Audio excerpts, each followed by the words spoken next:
नमस्कार। स्वागत है आपका अपने चैनल श्रीधाम में। तो आइए आज हम देखते हैं सत्यनारायण व्रत कथा। पूजन की सामग्री: केले के खंभे, 5 पल्लव, कलश, पंचरत्न, चावल, कपूर, धूप, पुष्पों की माला, श्रीफल, ऋतुफल, अंगवस्त्र, नैवेद्य के अलावा आम के पत्ते, यज्ञोपवीत वस्त्र, गुलाब के फूल, दीप, तुलसी, दाल, पान, पंचामृत, दूध, दही, घृत, शहद, शक्कर, केसर, बंधनवार तथा जौ की। पूजन विधि: व्रत करने वाला पूर्णिमा व संक्रांति के दिन सायंकाल को स्नान आदि से निवृत्त होकर पूजा स्थान में आसन पर बैठकर श्रद्धापूर्वक श्री गणेश, गौरी, वरुण, विष्णु आदि सब देवताओं का ध्यान करके पूजन करें और संकल्प करें कि मैं सत्यनारायण स्वामी का पूजन तथा कथा श्रवण सदैव करूँगा। पुष्प हाथ में लेकर नारायण का ध्यान करें। यज्ञोपवीत पुष्प, धूप, नैवेद्य आदि से युक्त होकर स्तुति करें। हे भगवान, मैंने श्रद्धापूर्वक फल, जल आदि सब सामग्री आपको अर्पण की है, इसे स्वीकार कीजिए। मेरा आपको बारंबार नमस्कार है। इसके बाद सत्यनारायण जी की कथा पढ़ें अथवा श्रवण करें।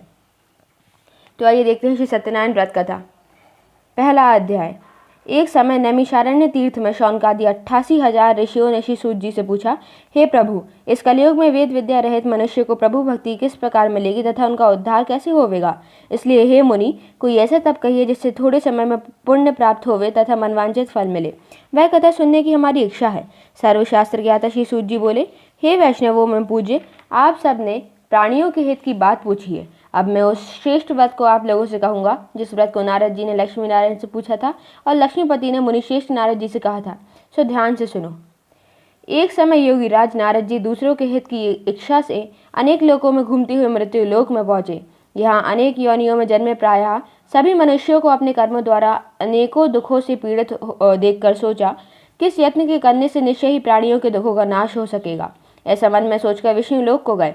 वहां श्वेत वर्ण और 4 भुजाओं वाले देव के ईश नारायण को देखकर, जिनके हाथ में शंख, चक्र, गदा और पद्म थे तथा वरमाला पहने हुए थे, स्तुति करने लगे। हे भगवान, आप अत्यंत शक्ति से संपन्न हैं। मन तथा वाणी भी आपको नहीं पा सकती। आपका आदि अंत तथा मध्य नहीं है। निर्गुण स्वरूप सृष्टि के आदिभूत व भक्तों के दुखों को नष्ट करने वाले हो। आपको मेरा नमस्कार है।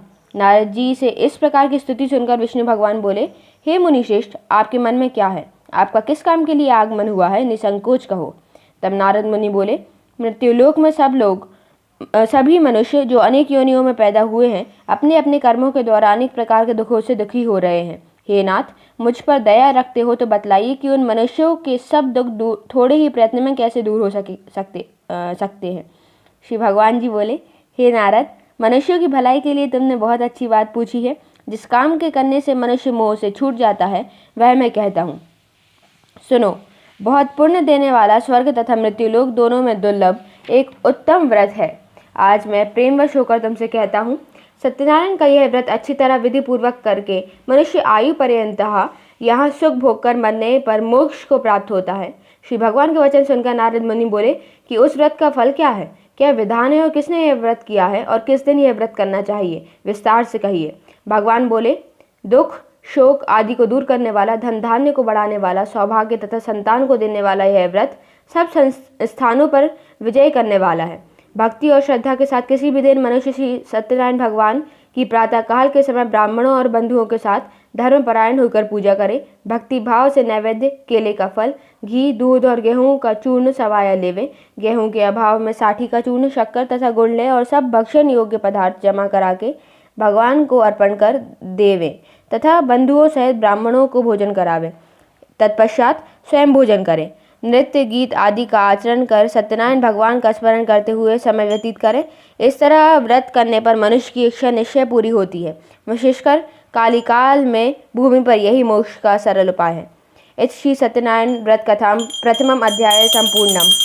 दूसरा अध्याय। सूत जी बोले, हे ऋषियों, जिसने पहले समय में इस व्रत को किया है उसका इतिहास कहता हूँ, ध्यान से सुनो।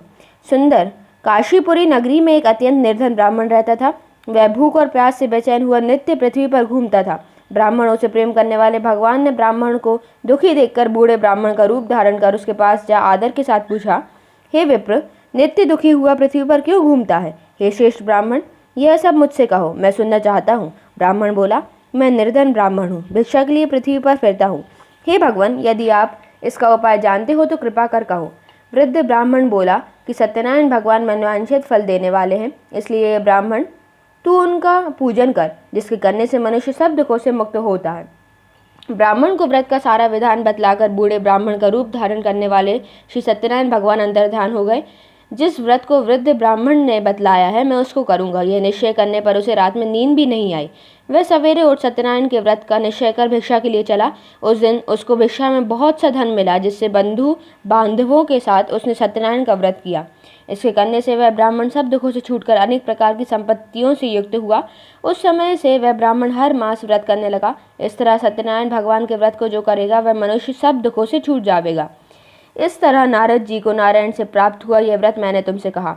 हे विप्रो, मैं अब और क्या कहूँ। ऋषि बोले, हे मुनीश्वर, संसार में इस ब्राह्मण से सुनकर किस किस ने इस व्रत को किया है, हम यह सब सुनना चाहते हैं। इसके लिए हमारे मन में श्रद्धा है। सूत जी बोले, हे मुनियों, जिसने इस व्रत को किया है वह सब सुनो। एक समय एक ब्राह्मण धन और ऐश्वर्य के अनुसार इस व्रत को कर रहा था। तभी एक लकड़ी बेचने वाला बूढ़ा आदमी आया और बाहर लकड़ियों को रखकर ब्राह्मण के मकान में गया। प्यास से दुखी लकड़हारा उनको व्रत करते देखकर ब्राह्मण को नमस्कार करने लगा कि आप यह क्या कर रहे हैं और इसके करने से क्या फल मिलता है, कृपया करके मुझसे कहो। ब्राह्मण ने कहा, सब मनोकामनाओं को पूर्ण करने वाला यह सत्यनारायण भगवान का व्रत है। इसकी कृपा से मेरे यहाँ धन धान्य आदि की वृद्धि हुई है। ब्राह्मण से इस व्रत के बारे में जानकर लकड़हारा बहुत प्रसन्न हुआ। चरणामृत ले और प्रसाद खाने के बाद अपने घर को गया। लकड़हारे ने अपने मन में इस प्रकार का संकल्प किया कि आज ग्राम में लकड़ी बेचने से जो धन मिलेगा उसी से सत्यनारायण देव का उत्तम व्रत करूंगा। यह मन में विचार कर वह बूढ़ा आदमी लकड़ियां अपने सिर पर रखकर जिस नगर में धनवान लोग रहते थे वह ऐसे सुंदर नगर में गया। उस रोज वहां पर उसे उन लकड़ियों का दाम पहले दिनों से चौगुना मिला। तब वह बूढ़ा लकड़हारा दाम ले और अति प्रसन्न होकर पक्के केले की पुली, शक्कर, घी, दुग्ध, दही और गेहूं का चून आदि इत्यादि सत्यनारायण भगवान के व्रत की कुल सामग्रियों को लेकर अपने घर गया। फिर उसने अपने भाइयों को बुलाकर विधि के साथ भगवान जी का पूजन और व्रत किया। उस व्रत के प्रभाव से वह बूढ़ा लकड़हारा धन, पुत्र आदि से युक्त हुआ और संसार के समस्त सुख भोग कर वैकुंठ को गया। इस श्री सत्यनारायण भगवान द्वितीय अध्याय संपूर्ण। तीसरा अध्याय। सूत जी बोले, हे श्रेष्ठ मुनियों, अब आगे की कथा कहता हूँ, सुनो। पहले समय में उल्कामुख नामक एक बुद्धिमान राजा था। वह सत्यवक्ता और जितेंद्रिय था। प्रतिदिन देव स्थानों पर जाता था तथा गरीबों को धन देकर उनके कष्ट दूर करता था। उसकी पत्नी कमल के समान मुख वाली और सती साध्वी थी। भद्रशिला नदी के तट पर उन दोनों ने श्री सत्यनारायण का व्रत किया। उस समय में वहाँ एक साधु नामक वैश्य आया। उसके पास व्यापार के लिए बहुत सा धन था। वह नाव को किनारे पर ठहरा कर राजा के पास आ गया और राजा को व्रत करते हुए देखकर विनय के साथ पूछने लगा, हे राजन, भक्तियुक्त चित्त से आप यह क्या कर रहे हैं? मेरी सुनने की इच्छा है, सो आप यह मुझसे बताइए। राजा बोला, हे साधु, अपने बांधवों के साथ पुत्रादि की प्राप्ति के लिए यह महाशक्तिवान सत्यनारायण भगवान का व्रत व पूजन किया जा रहा है। राजा के वचन सुनकर साधु आदर से बोला, हे राजन, मुझसे इसका सब विधान कहो, मैं भी आपके कथन अनुसार इस व्रत को करूंगा। मेरे भी कोई संतान नहीं और इससे निश्चय ही होवेगी। राजा से सब विधान सुन व्यापार से निवृत्त हो वह आनंद के साथ घर गया। साधु ने अपनी स्त्री से संतान देने वाले उस व्रत का समाचार सुनाया और कहा कि जब मेरे संतान होगी तब मैं इस व्रत को करूंगा। साधु ने ऐसे वचन अपनी स्त्री लीलावती से कहे। एक दिन उसकी स्त्री लीलावती पति के साथ आनंदित हो सांसारिक धर्म में प्रवृत्त होकर सत्यनारायण भगवान की कृपा से गर्भवती हो गई तथा 10वें महीने में उसके यहाँ एक सुंदर कन्या का जन्म हुआ। दिनों दिन वह इस तरह बढ़ने लगी जैसे शुक्ल पक्ष का चंद्रमा बढ़ता है। कन्या का नाम कलावती रखा गया। तब लीलावती ने मीठे शब्दों में अपने पति से कहा कि जो आपने संकल्प किया था कि भगवान का व्रत करूंगा, अब आप उसे करिए। साधु बोला, हे प्रिय, इसके विवाह पर करूंगा। इस प्रकार अपनी पत्नी को आश्वासन दे वह नगर को गया। कलावती पितृ गृह में विधि को प्राप्त हुई। साधु ने जब नगर में सखियों के साथ अपनी पुत्री को देखा तो तुरंत दूत बुलाकर कहा कि पुत्री के वास्ते कोई सुयोग्य वर देख कर लाओ। साधु की आज्ञा पाकर दूत कंचन नगर पहुंचा और वहां पर बड़ी खोज कर देखभाल कर लड़की के लिए सुयोग्य वर एक पुत्र को ले आया। उस सुयोग्य लड़के को देखकर साधु ने अपने बंधु बांधवों सहित प्रसन्न चित्ते अपनी पुत्री का विवाह उसके साथ कर दिया, किंतु दुर्भाग्य से विवाह के समय भी उस व्रत को करना भूल गया। तब श्री भगवान क्रोधित हो गए और शाप दिया कि तुम्हें दारुण दुख प्राप्त होवेंगे। अपने कार्य में कुशल साधु बनिया जामाता सहित समुद्र के समीप स्थित रत्नपुर नगर में गया और वहाँ दोनों ससुर जमाई चंद्रकेतु राजा के उस नगर में व्यापार करने लगे।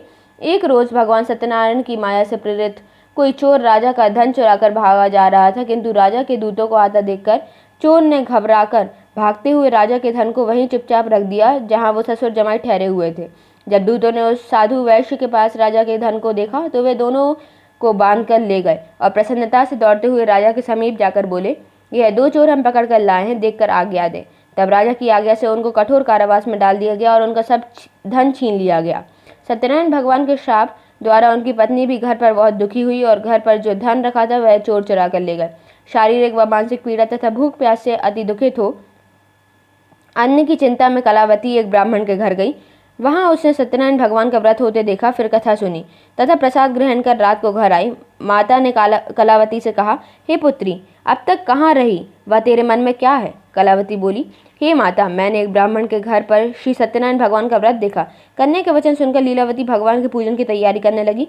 लीलावती ने परिवार और बंधुओं सहित श्री सत्यनारायण भगवान का पूजन किया और वर मांगा कि मेरे पति और दामाद शीघ्र घर आ जावें। साथ ही प्रार्थना की कि हम सबका अपराध क्षमा करो।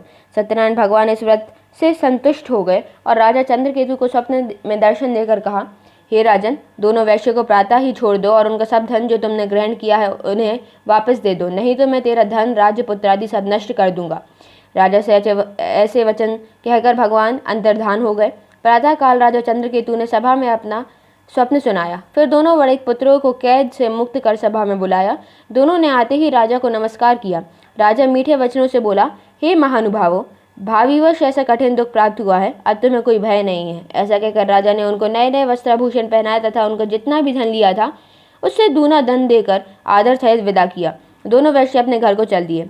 इस श्री सत्यनारायण भगवान तृतीय अध्याय समाप्तम। चौथा अध्याय। सूत जी बोले, वैश्य ने मंगलाचार करके यात्रा आरंभ की और अपने नगर को चला। उनको थोड़ी दूर निकलने पर दंडी वेशधारी सत्यनारायण से उनसे पूछा, हे साधु, तेरी नाव में क्या है? अभिमानी वड़ेक हंसता हुआ बोला, हे डंडी, आप क्यों पूछते हो? क्या धन लेने की इच्छा है? मेरी नाव में तो बेल और पत्ते भरे हैं। वैश्य का कठोर वचन सुनकर भगवान ने कहा, तुम्हारा वचन सत्य हो। डंडी ऐसा कहकर वहां से दूर चले गए और कुछ दूर जाकर समुद्र के किनारे बैठ गए। डंडी के जाने पर वैश्य ने नित्य क्रिया करने के बाद नाव को ऊंची उठी देखकर अचंबा किया और नाव में बेल पत्ते आदि देखकर मूर्छित हो जमीन पर गिर पड़ा। फिर मूर्छा खुलने पर अत्यंत शोक प्रकट करने लगा। तब उसका दामाद बोला कि आप शोक न करें, यह डंडी का श्राप है, अतः उनकी शरण में चलना चाहिए, तभी हमारी मनोकामना पूर्ण होगी। दामाद के वचन सुनकर डंडी के पास पहुंचा और अत्यंत भक्ति भाव से नमस्कार करके बोला, हे भगवान, आपकी माया से मोहित हो ब्रह्मा आदि भी आपके रूप को नहीं जानते, तब मैं अज्ञानी कैसे जान सकता हूँ? आप प्रसन्न हुई है, मैं सामर्थ्य के अनुसार आपकी पूजा करूंगा। मेरी रक्षा करो और पहले के समान नौका में धन भर दो। उसके भक्तियुक्त वचन सुनकर भगवान प्रसन्न हो उसकी इच्छा अनुसार वर देकर अंतर्धान हो गए। तब उन्होंने नाव पर आकर देखा कि नाव धन से परिपूर्ण है। फिर वह भगवान सत्यनारायण के पूजन कर साथियों सहित अपने नगर को चला। अब अपने नगर के निकट पहुंचा, तब दूत को घर भेजा। दूत ने साधु के घर पर जा उसकी स्त्री को नमस्कार कर कहा कि साधु अपने दामाद सहित इस नगर के समीप आ गए हैं। ऐसा वचन सुन साधु की पत्नी ने बड़े हर्ष के साथ सत्यदेव का पूजन कर पुत्री से कहा, मैं अपने पति के दर्शन को जाती हूँ, तू कार्य पूर्ण कर शीघ्र आ। माता के ऐसे वचन सुनकर कलावती प्रसाद छोड़कर पति के पास गई। प्रसाद की अवज्ञा के कारण सत्यदेव रुष्ट हो गए। उसके पति को नाव सहित उन्होंने पानी में डुबो दिया। कलावती अपने पति को ना देखकर रोती हुई जमीन पर गिर गई। इस तरह नौका को डूबा हुआ तथा कन्या को रोता देखकर साधु दुखित हो बोला, हे प्रभु, मुझसे और मेरे परिवार से जो भूल हुई है उसे क्षमा करो। उसके दीन वचन सुनकर सत्यदेव प्रसन्न हो गया और आकाशवाणी हुई कि हे साधु, तेरी कन्या ने मेरे प्रसाद को छोड़कर आई है, इसके लिए इसका पति अदृश्य हो गया है। यदि वह घर जाकर प्रसाद खाकर लौटे तो उससे पति अवश्य मिलेगा। ऐसी आकाशवाणी सुनकर कलावती ने घर पहुंचकर प्रसाद ग्रहण किया, फिर आकर पति के दर्शन किए। तत्पश्चात साधु ने बंधु बांधवों सहित सत्यदेव का विधि पूर्वक पूजन किया। उस दिन से वह पूर्णिमा को सत्यनारायण का पूजन करने लगा। फिर इस लोक का सुख भोगकर अंत में सर्वलोक को गया। श्री सत्यनारायण भगवान चतुर्थ अध्याय संपूर्णम। पांचवा अध्याय। सूत जी बोले, हे ऋषियों, मैं और भी कथा कहता हूँ, सुनो। प्रजापालन में लीन तुंगध्वज नाम का एक राजा था। उसने भी भगवान का प्रसाद त्याग कर बहुत दुख पाया। एक समय वन में जाकर वन्य पशुओं को मारकर बड़ के पेड़ के नीचे आया। वहां उसने ग्वालों को भक्तिभाव से बांधवों सहित सत्यनारायण जी का पूजन करते देखा। राजा देखकर भी अभिमानवश वहां नहीं गया और न नमस्कार ही किया।